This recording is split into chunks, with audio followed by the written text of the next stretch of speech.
You know what the most dangerous part of your day is? It's not traffic, it's not your inbox.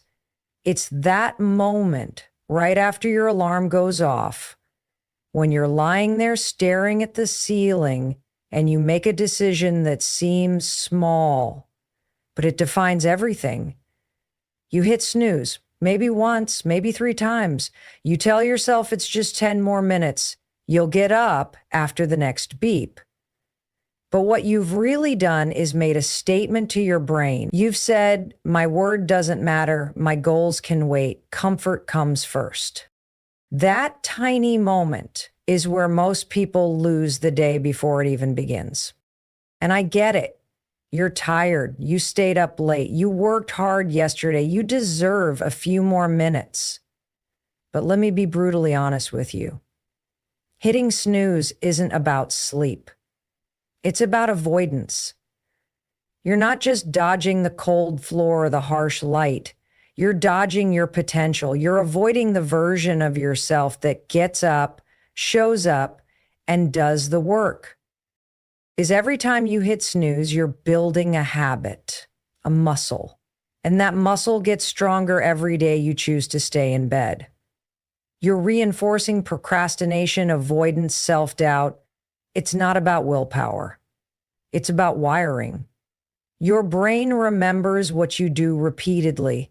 So if the first thing you do each morning is delay action, how do you expect yourself to take bold action later in the day? Here's the science. When you hit snooze, you re-enter a sleep cycle, but you don't have enough time to finish it. So when the alarm goes off again 9 minutes later, your brain is stuck in what's called sleep inertia, that groggy, foggy, sluggish feeling. It can last up to 4 hours. You think you're buying yourself rest, but what you're actually buying is a mental handicap that follows you all morning. That's not rest, that's sabotage. Now I want you to imagine this instead. Your alarm rings, and before your brain has a chance to negotiate, you move. No thinking, no arguing, no delay. You count 5-second 4, 3, 2, 1, and you launch yourself up. That's the 5-second rule in action. It's not magic. It's a tool that cuts off the habit loop of hesitation and replaces it with action. Why does this matter so much? Because how you start your day sets the tone for everything else. If you start in control, you're more likely to stay in control. You get momentum. You begin the day with a small win, and your brain loves wins. It releases dopamine, which gives you energy, motivation, and confidence. That one act of getting up becomes the first domino. And guess what? Dominoes don't fall by themselves. You push one, and the rest follow. Now, let me ask you, what kind of person do you want to be? The kind who delays decisions or the kind who takes charge? Because the world doesn't need more people who talk about goals. It needs people who act on them, people who choose discipline over comfort, action over excuses. You don't need to change your whole life overnight. You just need to win that one moment every morning. The alarm rings, you move. Not because it's easy, not because you feel like it, but because you said you would. That's where self-respect comes from. Doing what you said you would do, even when it's hard. That's where confidence comes from, proving to yourself that you can trust your own word. So stop negotiating with the alarm. Stop giving away your power before the day even begins. You don't need more sleep. You need more self-trust. And it starts with getting out of bed. The truth, you're never going to feel like it, and that's okay. You don't need to feel like it to do it. You just need to do it anyway. Your future self is waiting on the other side of that decision. The successful you, the disciplined you, the fulfilled you. They're not found in another 10 minutes of sleep. They're built in that moment where you rise, take the lead, and begin your day with purpose. So tomorrow, when your alarm goes off, remember this. You have a choice. You can hit snooze on your goals, or you can wake up and chase them. One choice rewires your brain to settle. The other builds a mindset of strength. You decide. Every single morning, when you wake up in the morning, your body is coming out of a state of deep rest and repair. You've just gone 6, maybe 7 or 8 hours without water. Think about that. Your body has been running on empty all night.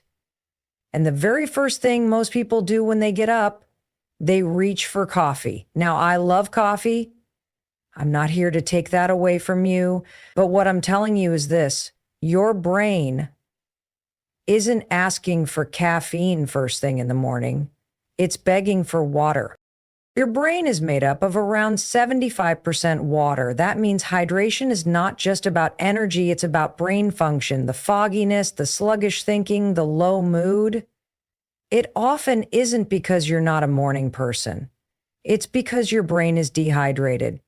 You wake up with dry cells, slow neurotransmitters, and a foggy mental engine that's running low on fuel. And here's the thing: by the time you feel thirsty, you're already dehydrated. That one simple act, drinking a full glass of water first thing in the morning, has the power to transform how you feel in minutes. It's not hype, it's biology. Hydration kickstarts your metabolism, flushes out toxins, activates your digestive system, and wakes up your brain. You're literally flipping the switch from sleep mode to high performance with one simple habit. Let's break it down even more. Overnight, your body loses water through breathing and sweating. Even if you don't realize it, that loss builds up. When you don't replenish it, your blood thickens, your organs work harder, and your brain functions slower. That's why you wake up groggy and slow. It's not just sleep inertia. It's a lack of hydration. Now imagine this instead. The moment you get out of bed, you go straight to the kitchen or the bathroom and you drink a full glass, 8 to 12 ounces of clean, room temperature water. Not ice cold, not flavored, not fancy, just water. It's simple, it's free, and it's one of the most powerful things you can do to jumpstart your body and mind. It's not just about feeling better, it's about building discipline, because when you do something on purpose, the moment your day begins, you shift from being reactive to being proactive. Most people start their morning reacting to everything: the alarm, the phone, the stress. But when you choose to hydrate first, you're saying, I take care of myself. I take control. That choice sets the tone for everything else you do. And here's what's amazing: the more consistently you do this, the more your body craves it. Just like your body learns to crave movement or healthy food when you give it regularly, it learns to appreciate water first thing. Within a week or two, you'll start waking up thinking, I need water, not I need caffeine. And when you drink that water, you'll notice your energy picks up faster, your thoughts become clearer, and your mood stabilizes. Let's talk about mood for a second. Did you know that even mild dehydration can affect your emotional state? Studies show that being just 1-2% dehydrated can cause irritability, anxiety, and even short-term memory loss. So, if you're waking up cranky or overwhelmed, water might be the simplest fix. You're not broken, you're just thirsty. You don't need to overhaul your whole life to start showing up better. You need to create a small, non-negotiable moment of momentum. Drinking water is a keystone habit. It's a habit that naturally leads to other good choices. You hydrate and suddenly you feel a little more alive. That leads to a better breakfast. That leads to more movement. That leads to better focus. It's a ripple effect, and it starts with a single sip. And let's not forget the emotional power of keeping your word. When you promise yourself, tomorrow, I'm going to wake up and drink a full glass of water before anything else, and then you do it, you build trust in yourself. It might seem silly, but every time you follow through on a promise, no matter how small, you strengthen your identity as someone who takes action. You become someone who follows through. That identity creates momentum. So tomorrow morning, before you reach for your phone, before you think about emails, before you even touch the coffee pot, drink the water. Give your brain and body what they actually need to perform. You're not just quenching thirst. You're waking up with intention. You're declaring that your health, your energy, and your clarity matter. And that simple act, that becomes the first win of your day. And one win leads to another. That's how transformation begins. One glass at a time.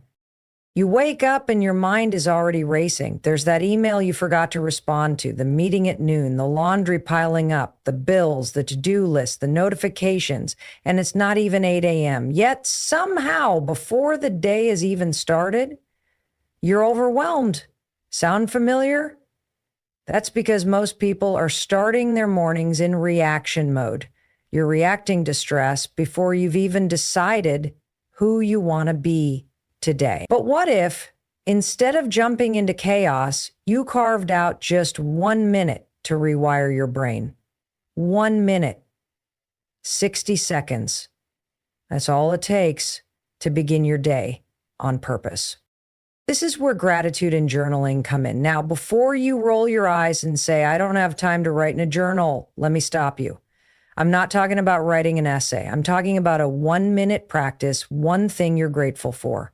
One thing you're focused on today. That's it. You don't need a fancy notebook, a perfect handwriting, or some deep spiritual moment. All you need is a pen, a piece of paper, and your attention. Here's why it matters. Your brain is wired to look for problems. It's a survival mechanism. It's scanning for danger, for things that are wrong, for threats. That's what kept our ancestors alive. But in today's world, it keeps us anxious. The moment you wake up, your brain starts filtering your reality.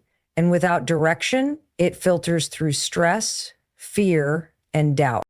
But the second you pause and say, what's one thing I'm grateful for? You shift the filter. You reprogram your reticular activating system, this little bundle of nerves in your brainstem that acts like a gatekeeper for your attention. When you focus on something positive like gratitude, your brain starts looking for more of it. You begin to notice what's working instead of what's wrong. That's not fluff. That's neuroscience. And when you pair that with writing down your focus for the day, you create clarity. You stop the spinning, you silence the noise. You say, here's what matters to me today. That one statement becomes your compass. Instead of letting the day pull you in a million directions, you're choosing your direction. Let me give you an example. Let's say you wake up and write, grateful for my health. Focus today. Stay calm during my team meeting. Now your brain has its mission. It's not wandering aimlessly. It knows what to filter. It knows where to look for success. When you sit in that meeting later, your mind will remember what you wrote, and it will bring you back to that calm. That's the power of intention. And this 1 minute habit is like mental armor. Life will still throw punches, no doubt. But when you've grounded yourself with gratitude and clarity, you're not as easily shaken. You respond instead of react. You lead instead of follow. You focus instead of spiral. And let's talk about the identity piece for a moment. When you write something down, you give it weight.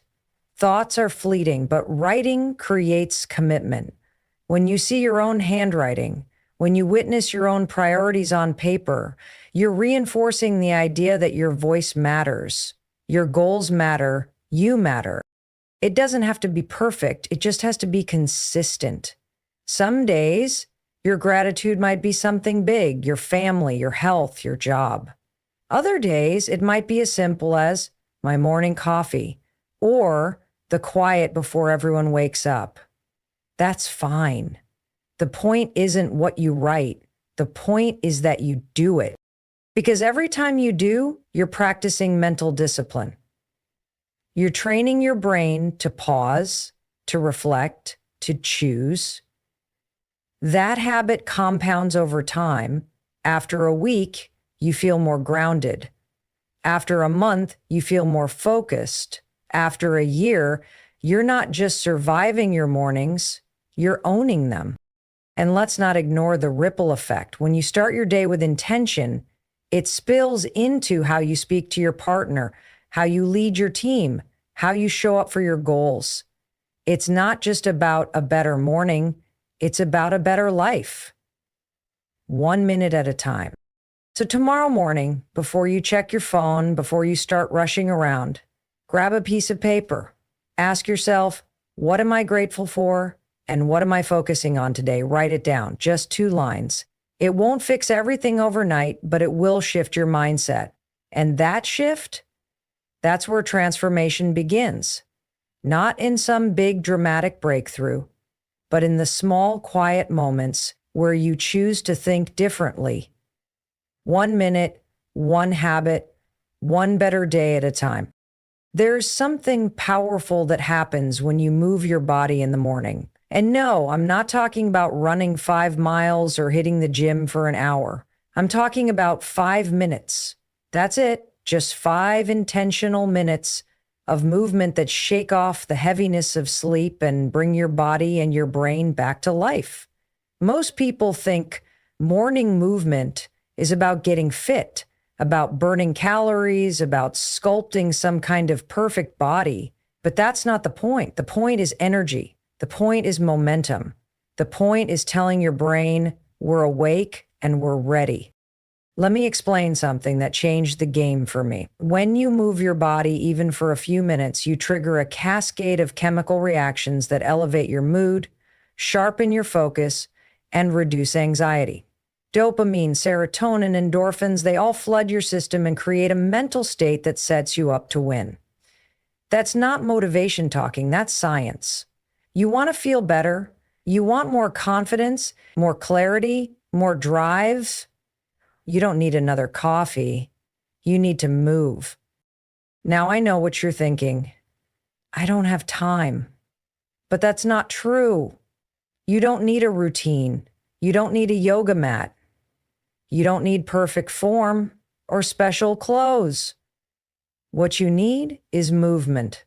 Jumping jacks, dancing, walking up and down the stairs, stretching, anything that tells your body we're not asleep anymore. Because if you roll from bed to couch to desk, you're staying in a passive state. Your mind stays foggy, your energy stays low. But when you move, even a little, you activate your central nervous system. You signal to your body that it's time to engage with life. Think of it like this. Your body has gears, and in the morning, you're stuck in neutral. Movement is the clutch. It gets everything turning. And once it starts, your body wants to keep going. You're creating forward motion. You're telling your subconscious, I take care of myself. I show up even when it's hard. That message, it changes how you think. It changes how you speak. It changes how you lead. And here's the thing, morning movement isn't about intensity. It's about consistency. 5 minutes every day is better than 1 hour once a week. You're building a habit. You're training yourself to take action first thing in the morning, to get out of your head and into your body. That builds resilience. That builds trust in yourself.